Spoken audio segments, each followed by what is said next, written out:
On May 25th, Solo: A Star Wars Story will be released, a prequel to all other Star Wars films that follows the beginnings of our favorite charming space rogue, Han Solo. Starring Alden Ehrenreich in the title role alongside Emilia Clarke, Donald Glover, and Woody Harrelson, fans are definitely looking forward to seeing what's in store for this Ron Howard film. As per any Star Wars film, it's gotten its fair share of buzz and controversy, so before the film drops, we decided to put together a list of things that we were hoping will make it into the film, with our top 10 things we hope to see in Solo: A Star Wars Story.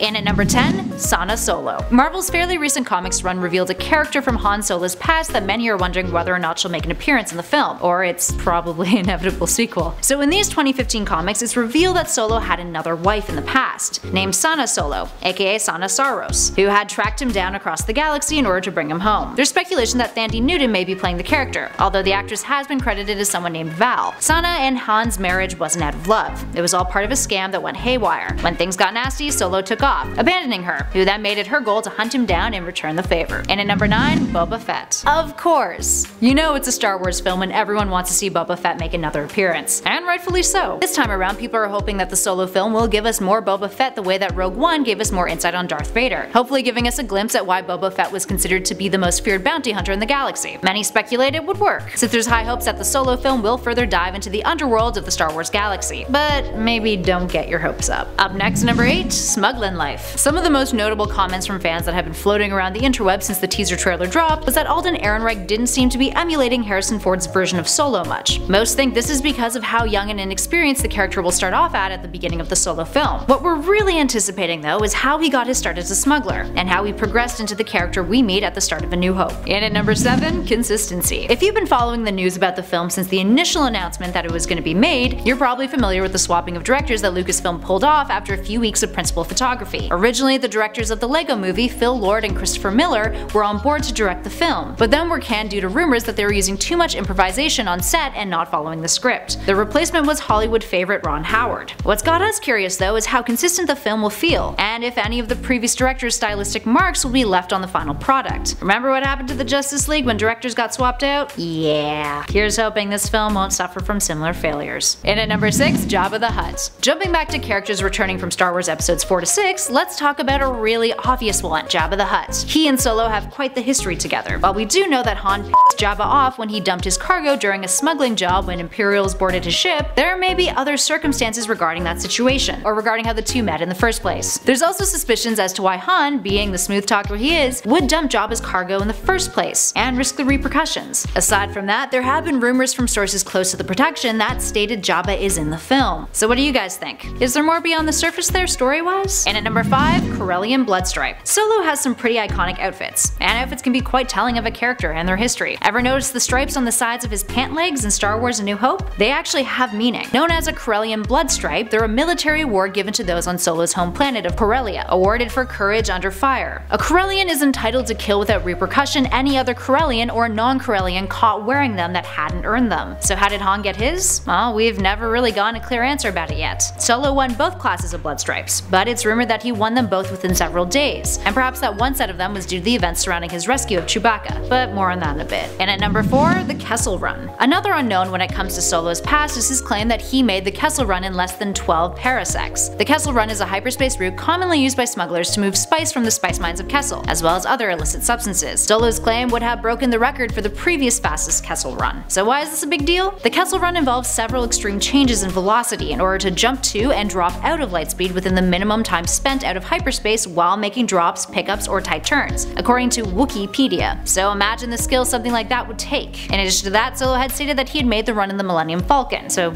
perhaps that might make the movie. Here's hoping. And at number 3, meeting Lando. While we already know that Lando Calrissian is very much a part of the Solo film, played by the amazingly talented Donald Glover no less, we know that we can definitely expect to see a lot about their friendship come into play. We're hoping to see more about how that friendship started, and most importantly how Han beat Lando in the Corellian spike game of Sabacc. You know, the game that won him our next number. And at number 2, the Millennium Falcon. I think it's a sure bet that we'll see Solo acquiring the Millennium Falcon in this film. As we mentioned in the previous number, Solo won the ship in a dice game against Lando. We really want to see how that goes down. Han keeps the pair of golden dice that he won it with hanging in the ship's cockpit, so needless to say, the circumstances leading up to and during the game will probably be incredibly entertaining. The trailers have also given us a glimpse at how the Falcon looked when it was in Lando's care, and it's pretty damn spotless. And finally, in at number 1, Chewbacca's Wookiee life debt. And lastly, we're hoping that the Solo film will show us how Chewbacca and Han met. Now, we already know that their friendship began after Han saved Chewie's life, and he swore a Wookiee life debt to the smuggler. During the rise of the Empire, Chewie had been captured by Trandoshan slavers until Han freed him, but the circumstances around the event are still widely unknown. Director Ron Howard has already described the film as a love story between Chewie and Han, so we're excited to see how their bromance blossoms. Alright, there we have it, friends. What's got you the most excited about the Solo movie? Or are you dreading it? Let us know all your thoughts and feels in those comments below. If you dug this video, please show us some love by hitting those like and subscribe buttons if you haven't already. And if you're craving more Star Wars, definitely check out the playlist that's flashing on your screen right now. We have a ton of Star Wars videos just waiting for you to check them out. And in the meantime, thanks for watching everyone. I've been Kelly Pally and this has been Top 10 Nerd. Catch you all in the next one.